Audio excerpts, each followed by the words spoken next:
Santapan Harian Kamis 29 Januari 2026.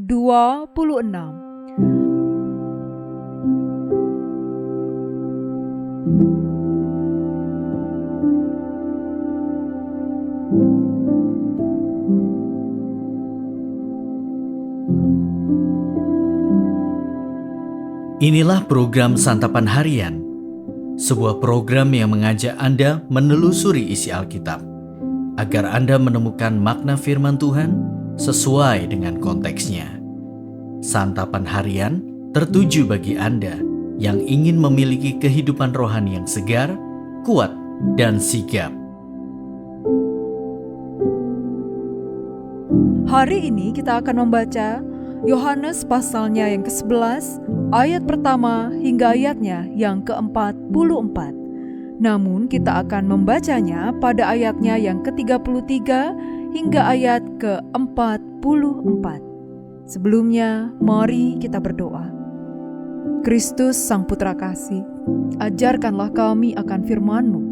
Di dalam nama-Mu, Kristus Yesus, kami berdoa. Amin. Yohanes 11 ayat 33 sampai 44. Ketika Yesus melihat Maria menangis dan begitu juga orang-orang Yahudi yang datang bersama dia, kesalah hatinya. Ia terguncang dan berkata, "Di manakah kamu baringkan dia?" Jawab mereka, "Tuhan, marilah dan lihatlah." Lalu menangislah Yesus. Kata orang-orang Yahudi, "Lihatlah, ia sungguh mengasihi dia." Namun beberapa orang di antaranya berkata, "Ia yang mencelikkan mata orang buta, tidak sanggupkah ia bertindak sehingga orang ini tidak mati?" Yesus sekali lagi kesal lalu pergi ke kubur itu. Kubur itu sebuah gua yang ditutup dengan batu. Kata Yesus, "Angkat batu itu." Marta, saudara orang yang meninggal itu, berkata kepadanya, "Tuhan, ia sudah berbau sebab sudah 4 hari ia mati." Jawab Yesus, "Bukankah sudah kukatakan kepadamu, jikalau engkau percaya, engkau akan melihat kemuliaan Allah?" Mereka pun mengangkat batu itu, lalu Yesus menengadah ke atas dan berkata, "Bapa, aku mengucap syukur kepadamu karena engkau telah mendengarkan aku. Aku tahu bahwa engkau selalu mendengarkan aku, tetapi oleh karena orang banyak yang berdiri di sini mengelilingi aku mengatakannya supaya mereka percaya bahwa engkaulah yang telah mengutus aku." Sesudah berkata demikian, berserulah ia dengan suara keras, "Lazarus, marilah keluar." Orang yang telah mati itu keluar, kaki dan tangannya masih terikat dengan kain kafan, dan mukanya tertutup dengan kain peluh.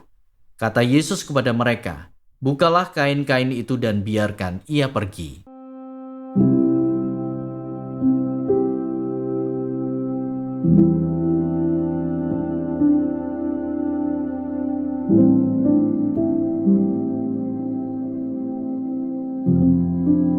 Sahabat Scripture Union Indonesia, kisah hari ini menunjukkan hubungan yang erat antara Maria, Marta, dan Lazarus dengan Yesus. Dalam kisah ini, Maria dan Marta berkirim kabar kepada Yesus mengenai Lazarus, saudara mereka yang dikasihi Yesus yang sedang sakit. Respon Yesus terhadap kabar tersebut adalah berencana melakukan perjalanan kembali ke Yudea, tempat di mana Lazarus tinggal, tempat di mana orang-orang Yahudi berencana untuk membunuh dia. Kemudian Yesus tiba di Betania dan mendapati Lazarus telah terbaring di dalam kubur. Dia bertemu dengan Marta dan menguatkannya. Yesus pun bertemu Maria, dan bersama dengan orang-orang, ia pergi ke kubur Lazarus untuk membangkitkannya. Itulah bukti kuasanya atas kehidupan dan kematian. Ada 5 pelajaran penting yang dapat kita renungkan dari kisah ini. Pertama, ketika kita berada dalam penderitaan atau pergumulan, tugas kita adalah berserah kepada Tuhan karena pertolongannya terjadi sesuai dengan kehendak-Nya, bukan berdasarkan desakan kita. Kedua, reaksi Marta dan Maria yang diliputi kesedihan adalah reaksi manusiawi. Namun, Yesus memberikan kepastian mengenai kebangkitan, menguatkan iman mereka. Yesus adalah kebangkitan itu sendiri.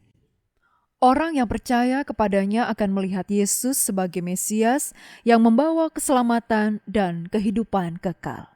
Ketiga, dalam duka cita atau pergumulan, Tuhan tahu dan peduli. Ia menginginkan kita untuk tetap percaya karena Ia pasti akan menolong. Keempat, tidak ada masalah yang terlalu sulit bagi Tuhan untuk diatasi. Sebab Ia berkuasa atas kehidupan dan kematian.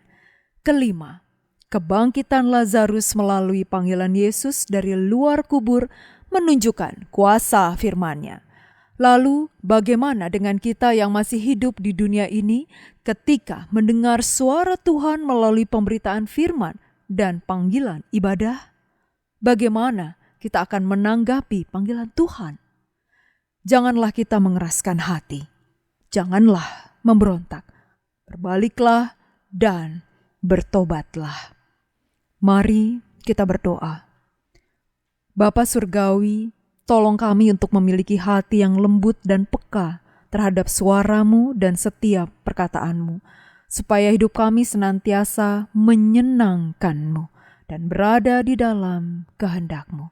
Di dalam cinta kasih-Mu Kristus Yesus, kami berdoa. Amin.